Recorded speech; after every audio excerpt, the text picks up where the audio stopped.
Namaskar, meu nome é Tarsila, bem-vindos ao meu canal e hoje eu quero falar para vocês a respeito dos Naga Sadhus e dos Aghori Babas. Se você quer entender mais a respeito do que eu estou falando aqui, continue assistindo e roda a vinheta.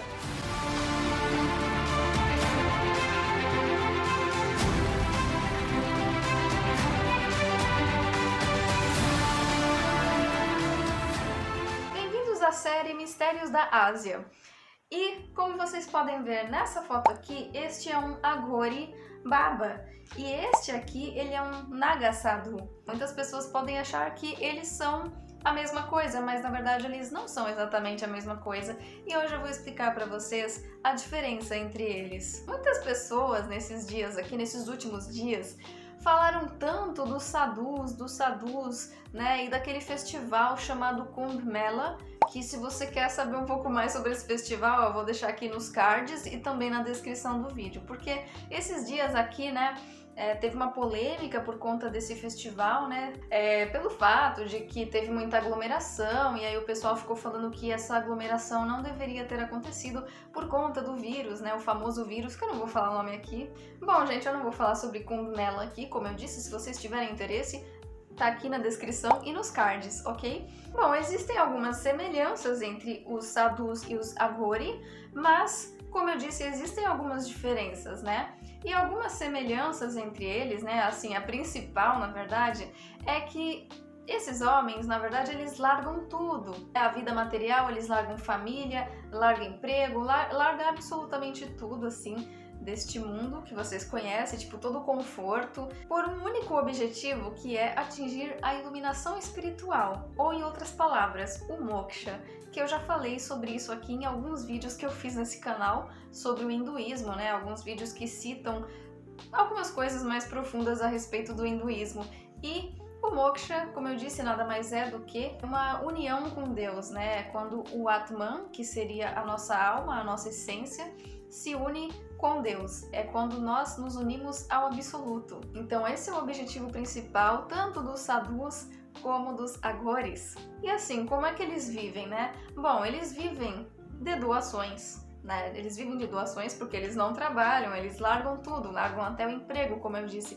Então, eles vivem de doações, né? Eles vivem da caridade das pessoas, da compaixão das pessoas. Eles também pedem muito dinheiro, principalmente para turistas, né? Muitas vezes eu já fui abordada por eles e eles ficam pedindo dinheiro, ainda mais quando você pede para tirar uma foto com eles, porque enfim, né? Eles são todos diferentões, ainda mais para nós ocidentais, é uma coisa super diferente que a gente não está acostumado a ver no Ocidente. Então percebe-se que nem todos estão ali de fato seguindo o objetivo que eles diziam seguir, que é também não se importar com o dinheiro. Tanto é que hoje em dia muitos deles têm até canal no YouTube, tem carro, tem posses, né? Posses que eu digo coisas materiais. Então assim, muitos nem são mais sadhus ou aghoris raiz, né? Muitos são Nutella, porque eles simplesmente estão aí quebrando as regras, né, do objetivo de vida deles. Então tem alguns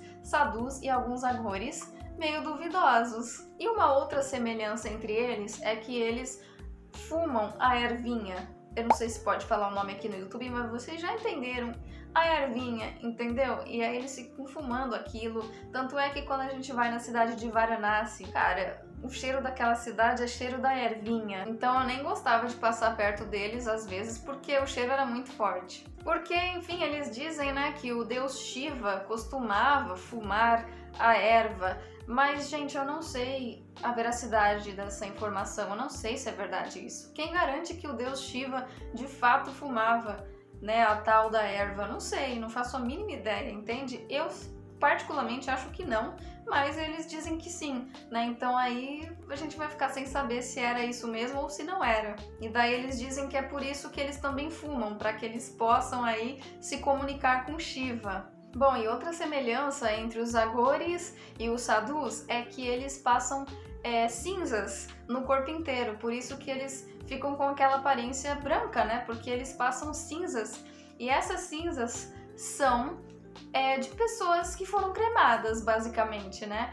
Então esses eu chamo de sadhus ou aghores raiz, mas tem aqueles que eu chamo de Nutella, que ao invés de cinzas, eles passam giz no corpo, então esses eu chamo de Nutella.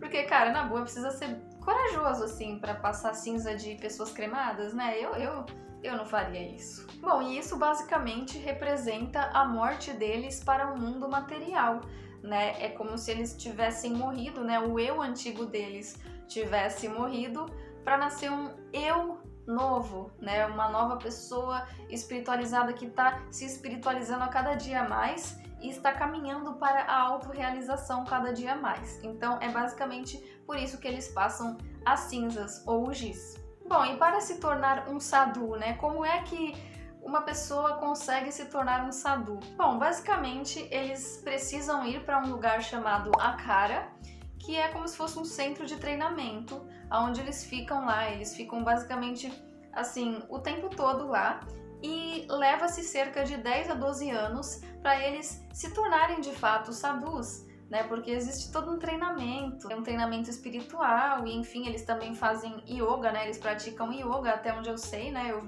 já vi muitos praticando yoga ao ar livre mesmo, nas ruas. E na Índia existem cerca de 13 akharas oficiais, que são esses lugares aí onde eles vão para fazer esse treinamento. E na verdade a maioria deles moram nesses locais.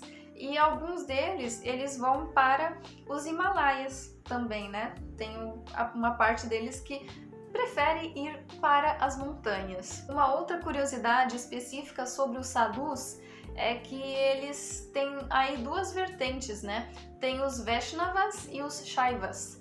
Os Vaishnavas são os sadhus que fazem parte da vertente do hinduísmo do deus Vishnu, né? Eles basicamente seguem o deus Vishnu. E os Shaivas, eles seguem o deus Shiva. Bom, e outra questão também é que os sadhus, a maioria deles, eles andam sem roupa nenhuma, tá? Eles não usam roupas, exceto alguns, é meio difícil assim de generalizar. Já os aghores, eles usam roupas algumas vezes, depende também. Ou quando eles não usam roupas, eles estão sempre, pelo menos, cobrindo a parte de baixo, né? As genitálias. E agora eu vou falar algumas curiosidades sobre os aghores babas, porque assim, existem algumas diferenças, como eu falei pra vocês, e agora eu vou começar a listar essas diferenças. Aghore significa não aterrorizante, mas, de acordo com as coisas que eu vou falar aqui, vocês vão ver que na verdade eles são um pouquinho aterrorizantes. Na minha visão, pelo menos, eles são um pouquinho. Eles basicamente fazem o treinamento deles e eles passam a vida deles, né, na maioria das vezes assim, em campos de cremação.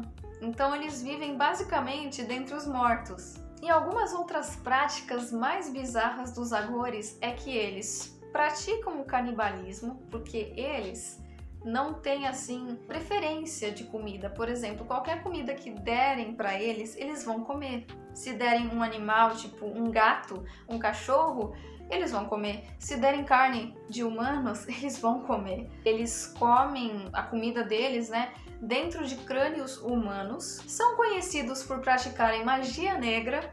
E eles também são conhecidos aí por praticarem relações sexuais com cadáveres e com prostitutas. E na maioria das vezes é um tipo de relação que seria mais puxado para o lado ritualístico, de magia negra mesmo. E para completar, às vezes eles comem as suas próprias fezes. E eles realmente vivem muito mais isolados do que os sadhus. Eles vivem, como eu disse, nos campos de cremação, e eles só saem quando tem o festival Kumbh Mela, que foi aquele que eu falei no começo do vídeo, que se você tiver interesse de saber a respeito, tá aqui na descrição do vídeo ou nos cards. E eles fazem todas essas coisas porque eles têm esse objetivo de alcançar a Deus fazendo coisas profanas. E eles acreditam que eles conseguem alcançar a Deus trilhando um caminho esquerdo, que seria um caminho de magia negra, como eu mesma disse, né? Um caminho aí das trevas, um caminho de coisas um tanto bizarras e sombrias. Bom, e para finalizar esse tema,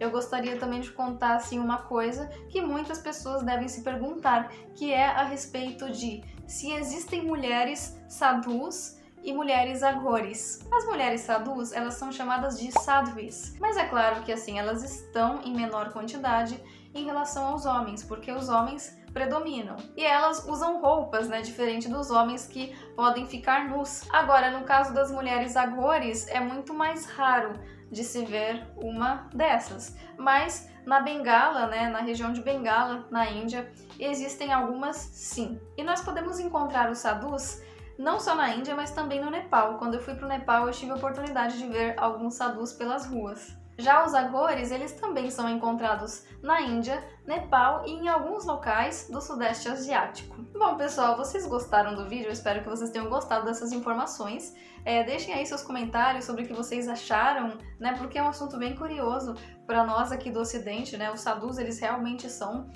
pessoas bem exóticas para nós que não estamos acostumados com isso. E se você gostou do vídeo, dê o seu like, dê o seu joinha e se inscreva no canal e clique no sininho para que você possa receber as notificações dos próximos vídeos que eu estarei postando aqui sobre curiosidades, né, que tem a ver com a Índia, com a Ásia, enfim. E é isso aí, gente. Sigam-me nas redes sociais que estão aparecendo aqui do lado e eu vou ficando por aqui.